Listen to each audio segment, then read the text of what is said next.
Here we go.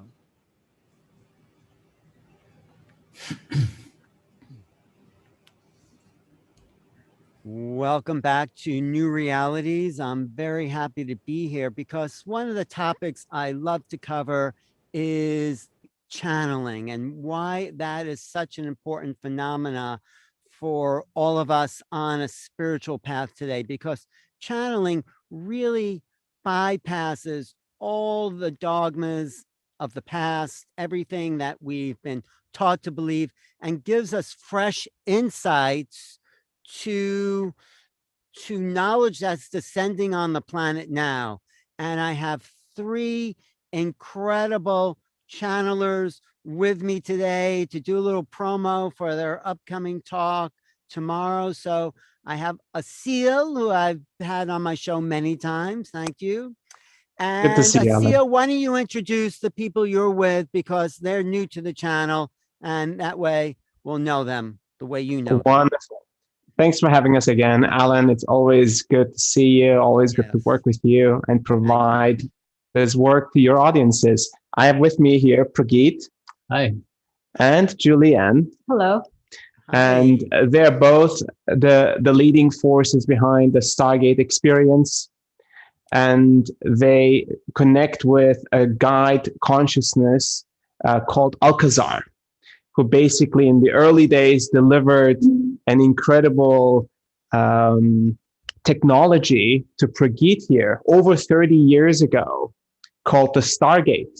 And I think Prageet can talk about that in more depth and detail than I can. But it's been a great pleasure to collaborate with them in the past, and it has had great success and great responses from our audiences. Well, before I talk to Prageet, can you just say, because everyone channels at a particular frequency, yes. How do you align with other, I'll address, and then everyone else can, how do you manage to align with each other's frequencies?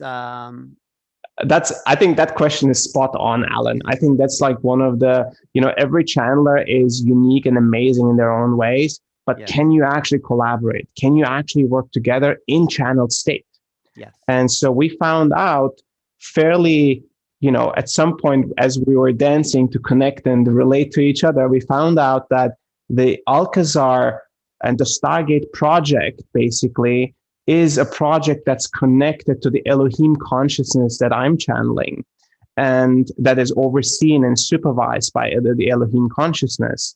So there was an immediate resonance that we didn't understand in the beginning, but later on we realized, oh, that's why, because we are kind of like in the same resonance, in the same frequency.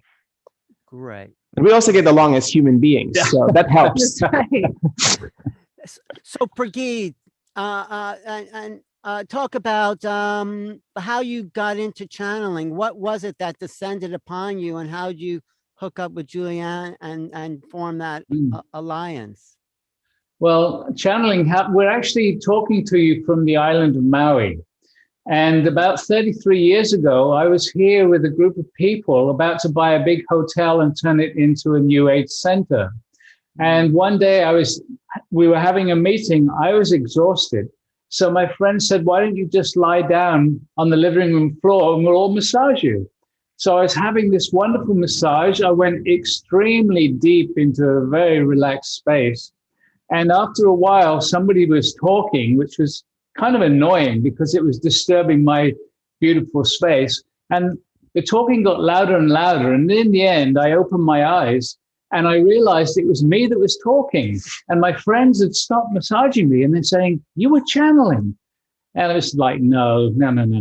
Yes, you were. Do it again. And the strange thing was, it happened again. And I'm a very skeptical person, not as much now as I was then. I didn't believe it. I thought that perhaps I'd just been reading too many New Age books and my mind was just bringing that out. And so when I was by myself, I just said, if this is real, who are you? And I heard loud and clear, Alcazar. And that was the beginning of our connection. And people started coming and asking him questions. And because of my skepticism, he would say to them, in 2 or 3 days, this is going to happen for you. And when it happens, call Prageet. So I started to get calls from people saying what Alcazar said was going to happen, it's happened. And so he was demonstrating me that this is not something my mind is making up, but it's a reality. Beautiful. And that's the way it started. And what was it that actually happened that convinced you that would happen? Oh, just different things that people experienced in their lives. Nothing fantastically amazing. It's just that they had those experiences that were predicted. Okay. And also, he would tell them things about that happened in their early childhood or at times before I knew them. And he was right on. So slowly, I had to get over my doubts. Great. I'm just trying to figure out if it's actually going live to my channel. 1 second. I might have to just, do you see it, Ed? We're on my channel. I can't find it on your channel, Alan. It's not? We can play it afterward. Wait, so maybe if I just start over, I think that might be, because I want to go live to the channel because I want to promote this. Sorry. /live. There's a scheduled thing for